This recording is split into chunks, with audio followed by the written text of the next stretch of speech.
Good morning, mathematicians. I hope you're having a great day so far. We are about to have a fantastic time on Rise and Shine, learning more about comparing fractions. I have been working here in the kitchen to get ready for a party that I'm throwing.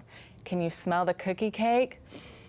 I think everyone is going to love what's in that oven. Now, I still need to do a little problem solving and see how I should slice these after they finish cooking.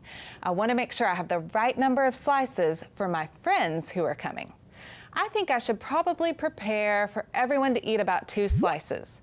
So if I cut each cookie cake into 8 equal slices, those 8 slices represent the whole cookie cake. So that number would be my denominator.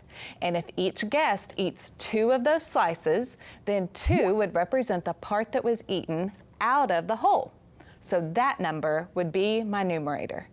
If I slice the cookie cake into 8 equal slices and each guest eats 2 of those slices, they will each eat 2/8 of a cookie cake. Let's consider another way.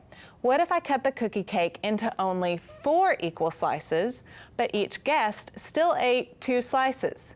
If I cut each cookie cake into 4 equal slices, those 4 slices represent the whole cookie cake. So that number would be my denominator. And if each guest still eats 2 of those slices, then 2 would represent the part that was eaten out of the whole. So that number would be my numerator. If I slice the cookie cake into 4 equal slices, and each guest eats 2 of those slices, they will each eat 2/4 of a cookie cake.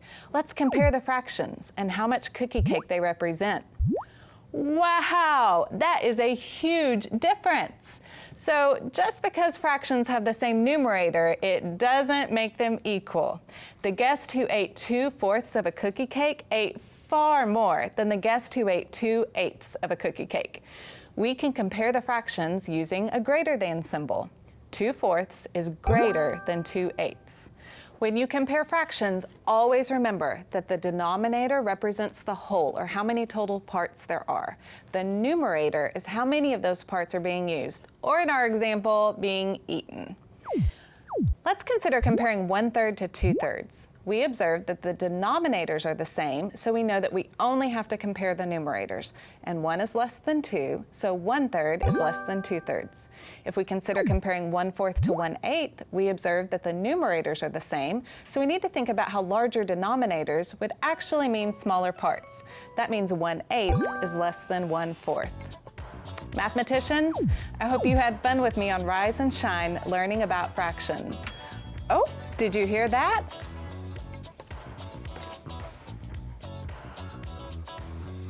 Oh, do you know what sounds good right now? Cookie cake. All right, I will see you next time. Bye.